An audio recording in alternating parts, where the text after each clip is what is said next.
رسول اللہ صلی اللہ علیہ وسلم نے فرمایا، دنیا ایک سرمایہ ہے اور دنیا کا بہترین سرمایہ نیک عورت ہے۔ جس شخص میں امانت نہیں اس کا ایمان نہیں، اور جس شخص کا عہد نہیں اس کا کوئی دین نہیں۔ جو شخص قرآن شریف پڑھنا شروع کرے اور پورا کیے بغیر ہی مر جائے تو قبر میں ایک فرشتہ اسے قرآن شریف پڑھاتا ہے، چنانچہ وہ اللہ سے اس حال میں ملاقات کرے گا کہ اسے پورا قرآن حفظ ہوگا۔ جس نے اپنے بھائی سے سال بھر ترک ملاقات بوجہ ناراضگی کی تو وہ اس کے خون بہانے کے مترادف ہے۔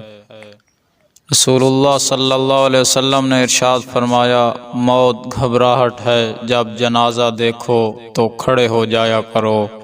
حضرت کعب بن مالک رضی اللہ عنہ سے روایت ہے کہ رسول اللہ صلی اللہ علیہ وسلم نے فرمایا کہ وہ دو بھوکے بھیڑیے جو بکریوں کے ریوڑ میں چھوڑ دیے گئے ہوں، ان بکریوں کو اس سے زیادہ تباہ نہیں کر سکتے جتنا تباہ آدمی کے دین کو مال کی اور عزت و جاہ کی حرص کرتی ہے۔